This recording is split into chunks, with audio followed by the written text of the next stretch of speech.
Democratic Republic of Congo, His Excellency Felix Antoine Tshisekedi Tshilombo.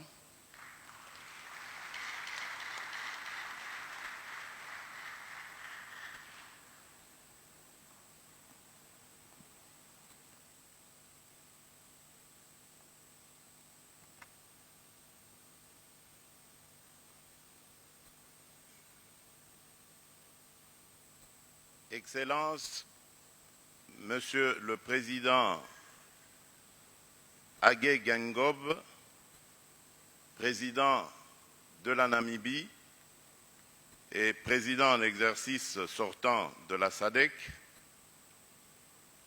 Excellences, Monsieur le Président John Pombe Magufuli, Président de la République unie de Tanzanie et Président en exercice entrant de la SADC, Excellences, Messieurs les chefs d'État et de gouvernement, distinguées Premières Dames, Madame la secrétaire exécutive de la Communauté de développement de l'Afrique australe, distingués invités à vos titres et qualités respectifs, Mesdames, Messieurs, c'est pour moi un honneur d'être ici à Dar es Salaam, à ce 39e sommet de notre organisation sous-régionale. Je voudrais d'abord présenter ma gratitude au gouvernement et au peuple frère de la République unie de Tanzanie pour l'accueil combien chaleureux et fraternel qui a été réservé à toute ma délégation ainsi qu'à moi-même depuis notre arrivée sur cette terre de Mwalimu Julius Nyerere, ce beau pays qui va de Tanganyika à Zanzibar, Jamhuri wa Muungano wa Tanzania.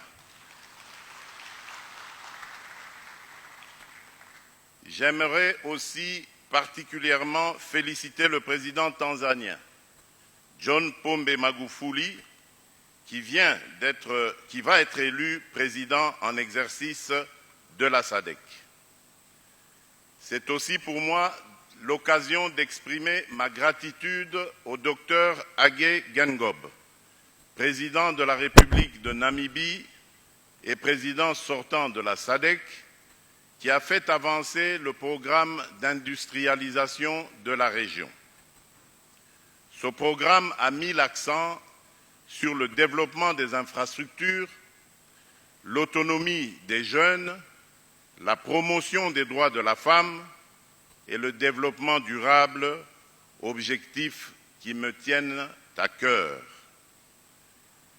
Mes félicitations s'adressent enfin à Madame Lawrence Tax Stergomena, secrétaire exécutive de la SADC, pour sa remarquable contribution au développement économique régional et la mise en œuvre du plan stratégique indicatif de développement régional. Enfin, je remercie vivement tous les pays membres de la SADC pour leur accompagnement manifeste durant les moments les plus critiques, ce qui a permis d'éviter l'implosion de la République démocratique du Congo et de favoriser l'alternance politique, démocratique et historique vécue récemment après les élections de décembre 2018.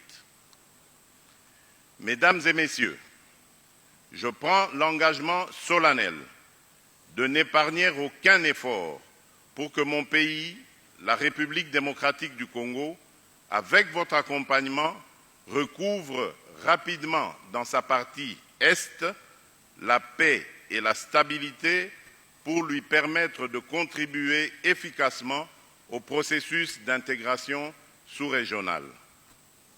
Mesdames et Messieurs, au moment où je prends la parole devant cette auguste assemblée, je voudrais vous informer que la partie Est de mon pays est en proie à une insécurité persistante causée par les groupes armés d'origines internes et externes.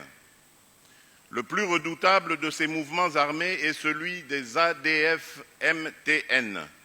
dont le modus operandi consiste à commettre des actes terroristes conformes à leur appartenance à Daesh, ce qui constitue une menace tant pour la République démocratique du Congo que pour toute la sous-région. C'est pourquoi j'ai élaboré un vaste programme pour le rétablissement de l'autorité de l'État visant à mettre un terme à l'insécurité qui sévit encore dans sa partie Est et favorisant la réconciliation de tous les fils et les filles de mon pays. Ceci aura comme conséquence l'instauration d'un état de droit et l'amélioration du climat des affaires. Mesdames et messieurs, je voudrais ici solliciter un peu, en vertu de la charte de notre organisation, votre solidarité envers mon pays et son peuple pour qu'à l'issue de cette session, nous puissions, à l'instar de la brigade spéciale qui opère sous le commandement de la MONUSCO et qui avait mis en déroute le mouvement de M23, prendre la ferme résolution de renforcer les forces armées de la République démocratique du Congo afin d'en finir définitivement avec tous ces mouvements qui sèment la mort et la désolation au sein de nos populations. Je propose de créer, à l'image de la coalition mondiale contre le terrorisme, une coalition régionale pour éradiquer ce fléau. Mesdames et messieurs, au-delà de ces préoccupations sécuritaires, mon pays est également confronté à la maladie à virus Ebola qui sévit dans la même région. Compte tenu de la gravité de cette situation, j'avais mis en place au mois de mai dernier une cellule technique qui travaille sous ma supervision, composée d'experts de renommée internationale, parmi lesquels le docteur Muyembe, qui a identifié le virus d'Ebola et dont les travaux de recherche ont conduit à la découverte du MAB114, une molécule thérapeutique pour le traitement contre la maladie. Pour votre information, ces travaux seront récompensés le 30 août prochain par le gouvernement japonais.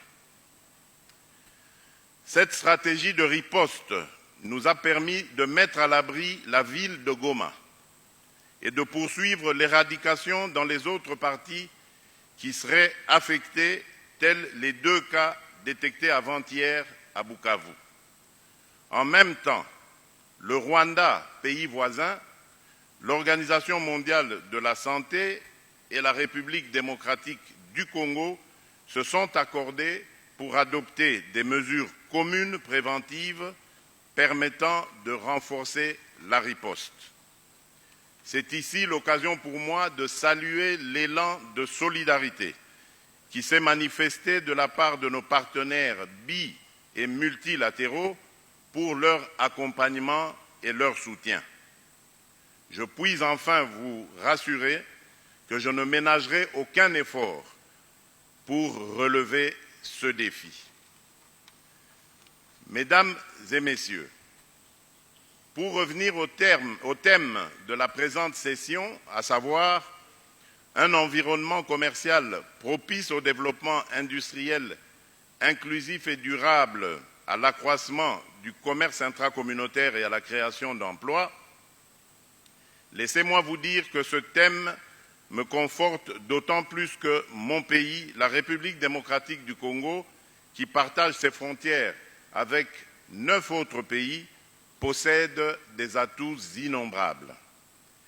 Qu'il s'agisse de sa population, sa superficie, son écosystème, son sol et son sous-sol, son potentiel hydroélectrique et minier, la République démocratique du Congo demeure un maillon important dans le développement de la sous-région. Je m'engage à poursuivre l'intégration régionale et la politique de proximité avec tous les pays de la SADC. Dans ce contexte, je m'emploie à faire de l'intégration nationale une réalité par la mise en place d'infrastructures adéquates ayant pour vocation de s'interconnecter au vaste programme de la sous-région. Mon vœu est de voir très rapidement toutes les populations de notre sous-région circuler librement de l'océan Indien à l'océan Atlantique, de Dar es Salaam à Lobito, de Mombasa à Banana, de Arua à Durban. Je voudrais également rappeler que le développement des ressources énergétiques, notamment l'électricité, est un atout majeur pour l'industrialisation de nos pays. À cet égard, la République démocratique du Congo offre de nombreuses opportunités pour la SADC. Bien exploité, le potentiel de la République démocratique du Congo pourrait satisfaire aux besoins de l'ensemble de la sous-région et au-delà de l'Afrique tout entière. Le développement durable, c'est aussi l'agriculture. Point n'est besoin de rappeler qu'en cette matière, mon pays dispose aussi d'énormes capacités. Voilà ce que mon pays est disposé à apporter pour l'accomplissement de l'ambitieux programme que nous nous sommes fixés pour notre sous-région.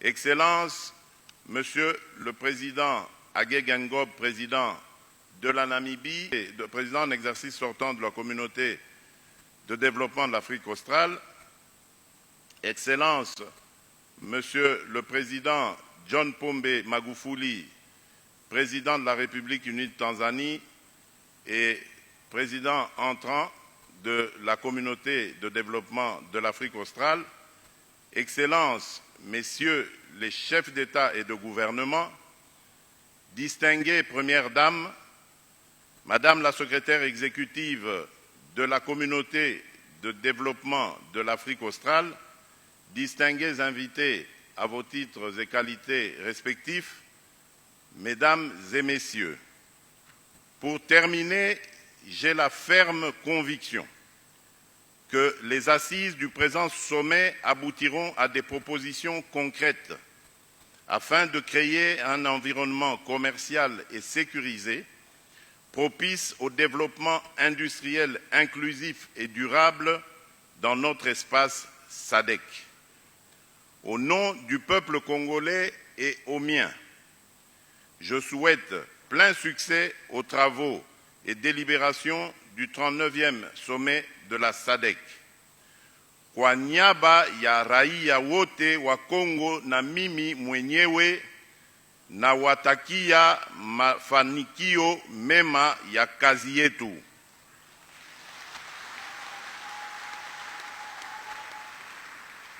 Félicitons-nous de l'adoption du Swahili comme 4e langue de travail. Que Dieu bénisse notre communauté. Je vous remercie. Asanteni.